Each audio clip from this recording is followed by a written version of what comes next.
omukulembeze w'eggwanga Yoweri Kaguta Tibuhaburwa Museveni alabudde abaddukanya ssettendekero wa Kyambogo obutava ku nnoneeza atandisawo ssettendekero oyo okufulumya abakugusa emikono n'obukugu obw'okuvuganya obulungi ku katale k'emirimu.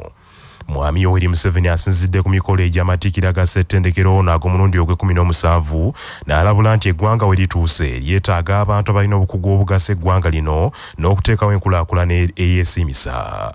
President Museveni agambye nti Kyambogo University y'emu ku ssettendekero ezaatandikibwawo n'ekigendererwa eky'okufulumya abantu abalina obukugu obw'enkizo omuli okusomesa, okukanika, bayinginiya n'ebirala ng'abaddukanya ssettendekero ono tebasaana kuseeseetuka okuva ku nnono eyo. Emphasis, while we may have the whole spectrum of other courses, social science courses and so on, but please don't forget the original mandate, which was produce more.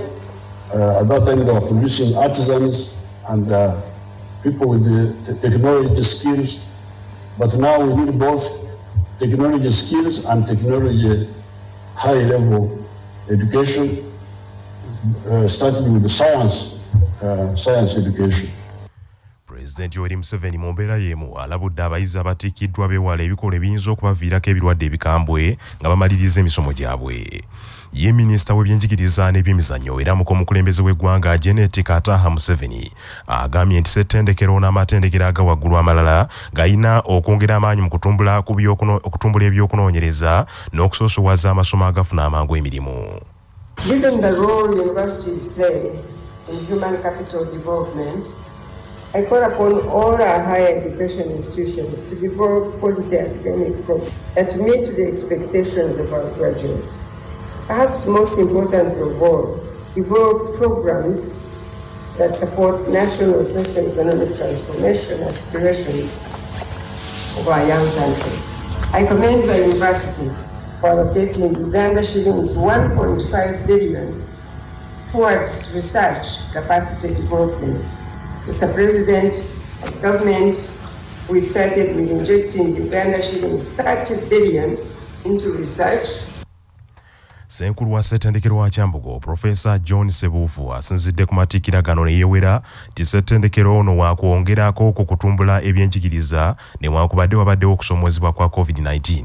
Also, it start to carry out research, innovation, and knowledge generation, in addition to teaching and learning. Your Excellency, you witnessed some of these innovations during the science exhibition held during the 16th graduation ceremony in December 2019.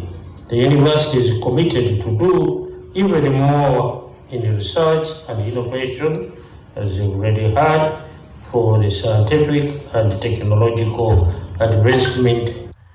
Amatikkira gano gakumala ennaku 3 nga gatandise na kutikkira abayizi okuva mu School of Management and Entrepreneurship n'abava mu faculty ey'abaliko obulemu eyitibwa Special Needs and Rehabilitation, era mu nnaku 3 omugatta abayizi 952 be basuubira okutikkirwa nga bafunye obukugu obw'enjawulo. Abayizi 261 be bafunye first class degree, ate 164 abalenzi, abayizi 87 bawala ku bafunye first class, ate abalala 3 be batikkiddwa ku mutendera gwa degree eyokusatu PhD. Wabula ng'omuyizi Nkuruma Daniel Henry yakize banne bonna okukola obulungi, ne Nabasinga Mirembe Joani n'akira banne mu bawala. Ministry y'ensonga ez'omunda mu ggwanga egamba nti waliwo ebibiina by'obwannakyewa 16 ebyali byaggalwa gye buvuddeko byetandise okwogerezeganya nabyo kaakano bisobole okuddamu okukola emirimu gyabyo. Ng'ennaku z'omwezi 2 omwezi ogw'omunaana, gavumenti ng'eyita mu kitongole kya NGO Bureau yaggala ebibiina by'obwannakyewa 54 byerumiriza obutaba na bisaanyizo okukolera kuno emirimu gyabyo.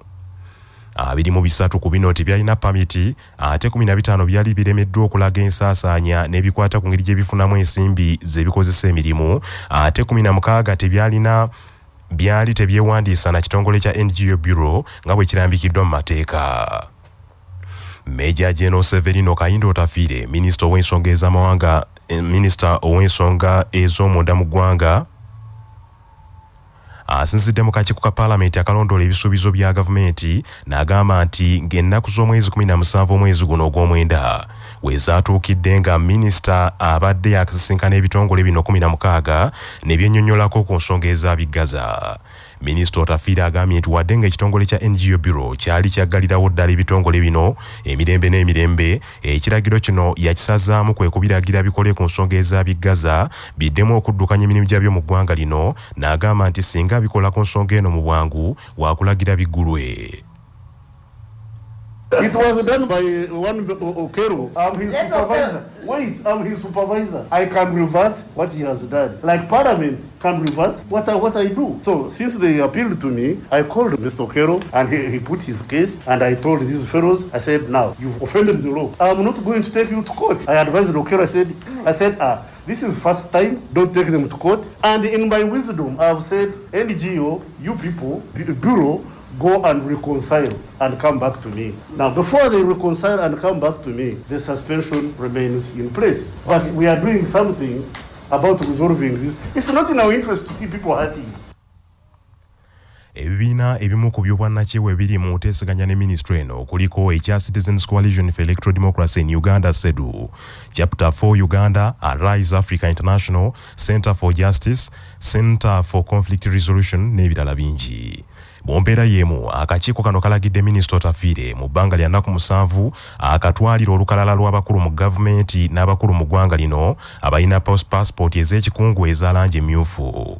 Betty Nambozi Bakireke, ssentebe w'akakiiko kano n'omumyuka bwe Joseph Sewungu Gonzaga batadde minisita ku nninga annyonnyola ebika by'abantu abalina okubeera ne passport emmyufu, ne bagamba nti abantu bangi okuli ne bakansala abamu ku bo balina passport emmyufu mu ngeri emenya amateeka. Minisita Otafiire mu kwanukula agambye nti baminisita abakulira enzikiriza mu ggwanga, abakulembeze b'ennono, abaka ba Uganda mu mawanga amalala, neera n'ategeeza nti mu ggwanga lyonna abantu 699 be balina passport emmyufu okuli abakyaliwo abalamu n'abaafa. Ebyo nga bikyali bityo, Major General Apollo Kasita Goa akulira ekitongole ky'eggwanga eky'abantu abafuluma n'abayingira eggwanga abuulidde akakiiko nti we lutuukidde leero ng'abantu 39 abatali bannayuganda ng'abasinga Banigeria, bannansi ba Algeria wamu n'abalala be babadde baakakwatibwa nga bagezaako okufuna passport za Uganda, era abakozi mu kitongole kya immigration ekivunaanyizibwa ku bafuluma n'okuyingira eggwanga abaali bagezaako okuzibawa baakangavulwa. When you apply, because you have to come physically to the passport office to have your particulars taken, your biometrics taken, because the new passports have got a chip in them which allows us to identify, to put in all the particulars of the individual.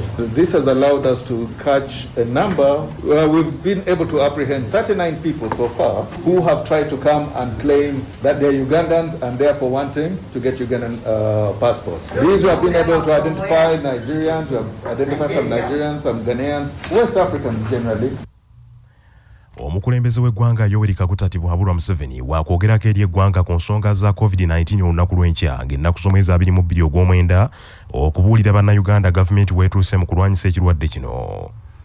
Okusinziira ku mwogezi w'amaka g'obwa President Linda Nabusaayi, President Museveni wakwogera eri eggwanga enkya ku Lwokusatu ku ssaawa 2 ez'ekiro. Museveni mu kwogera kwe asuubira okulambika eggwanga ku nsonga ez'ebifo ebikyali ku muggalo n'okutuusa kaakano bukyanga kirwadde kino kibalukawo. Ebimu ku bintu ebikyali ku muggalo kuliko amasomero, ebifo ebisanyukirwamu, amasinzizo n'ebirala. Omukulembeze w'eggwanga waasaliddewo okwogera nga amaloboozi agawerako gasaba amasomero gaggulwe mu bwangu, era nga kino kisinze nnyo okuva mu bazadde n'abasomesa. Okusinziira ku Linda Nabusaayi, okwogera kwa President Museveni kwa kubeera ku mikutu gya TV zonna mu ggwanga lino ne ku mikutu gya radio. Kooti enkulu mu Kampala erangiridde Hannington Wakayima Musoke Nsereko nti ye mubaka omutuufu wa munisipaali y'e Nansana. Omulamuzi Henrietta Wolayo akinogaanyiza nti ddala Wakayima ebitabo yabisoma ne binoga era alina obuyigiriza obumusaanyiza okukiika mu paalamenti y'eggwanga. Amiisi Musoke wa Lusimbi yavuganya ne Wakayima Musoke ye yeekubira enduulu mu kooti ng'alumiriza nti Wakayima Musoke talina bbaluwa ya siniya ey'omukaaga. wabula omulamuzi Wolayo agambye nti ebbaluwa ya Wakayima Musoke ya siniya ey'okuna eya siniya ey'omukaaga ne diploma mu busomesa bwa secondary gye yafunira ku ttendekero lya ITEC oluvannyuma eryafuuka Kyambogo University zonna ntuufu nnyo. Bw'atyo omulamuzi Wolayo alagidde Amisi Musoke wa Lusimbi aliirire Wakayima Musoke n'akakiiko ak'ebyokulonda ensimbi ze boonoonedde mu musango guno. Mu nsala ye omulamuzi Wolayo era kinogaanyiza nti Wakayima yakuba ekirayiro mu mateeka n'agattako amannya g'amalala okuli erya Musoke n'erya Hannington olwo n'agagatta ku Wakayima Nsereko. Kinajjukirwa nti amannya ago era ge gaaviirako Wakayima Musoke emitawaana mu kalulu k'omwaka 2016 ekyamuviirako n'okusikambulwa mu paalamenti ng'amannya ge tegakwatagana. Wakayima munnakibiina ky'NUP yawangula akalulu k'omubaka wa paalamenti wa munisipaali y'e Nansana mu mwaka guno nga yafuna obululu 67,862 ate nga ye Hamise yamuloopa eyaddirira eyakoobera nga yafuna obululu 744.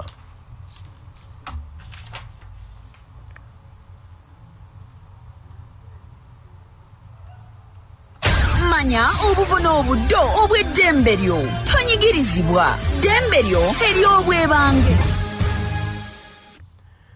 Mu katundu kaffe kano omanya eddembe lyo munnamateeka Bwowe Ivan Kakungulu annyonnyola nti kimenya amateeka okwonoona obujulizi.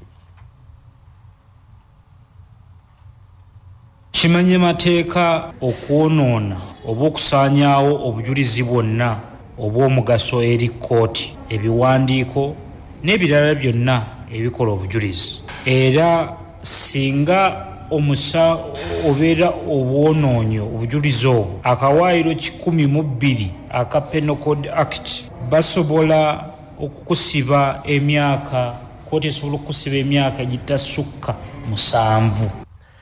Omubaka wa paalamenti wa Kawempe North Muhammad Segirinya yandibaako omuyima amutuulidde ku kisaabo kkooti ya Buganda Road emutumiza yeeyanjule nga n'akataayi tekannasala kkubo yeewozeeko ku misango egimuvunaanibwa.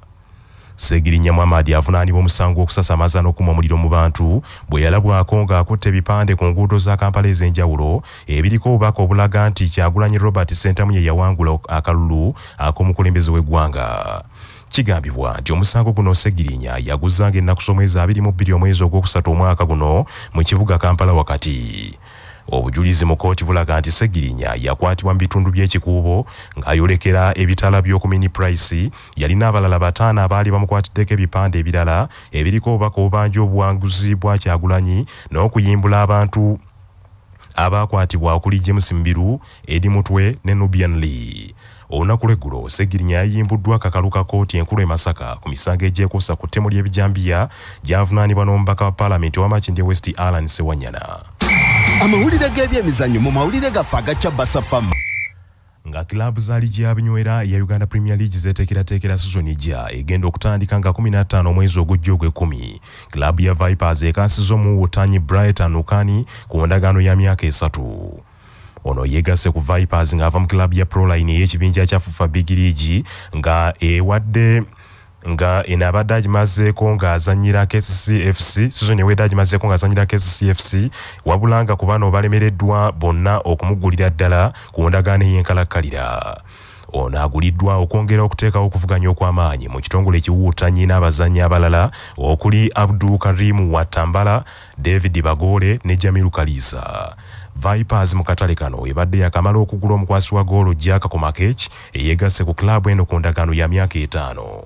Bannaffe amawulire ag'essaawa eno kangamalirize mu bufunze. Omukulembeze w'eggwanga Yoweri Kaguta Tibuhaburwa Museveni alabudde abaddukanya ssettendekero wa Kyambogo obutava ku nnono ezatandisawo ssettendekero oyo okufulumya abakuguse mu by'emikono n'obukugu obw'okuvuganya ku katale k'emirimu mu nsi yonna. Kkooti enkulu mu Kampala erangiridde Hannington Wakayima Musoke Nsereko nti yembaka omutuufu owa munisipaali y'e Nansana. Minisitule y'ensonga ez'omunda mu ggwanga egamba nti waliwo ebibiina by'obwannakyewa 16 ebyali byaggalwa gye buvuddeko byetandise okwogerezeganya nabyo n'ekigendererwa eky'okubiggulawo biddemu okukola emirimu gyabyo. Bannaffe ag'essaawa eno bwe gatyo gagenze. Sigala naffe ku CBS FM ey'obujjajja. Nze Joshua Musasisi Nsubuga agundegunda omuteregga.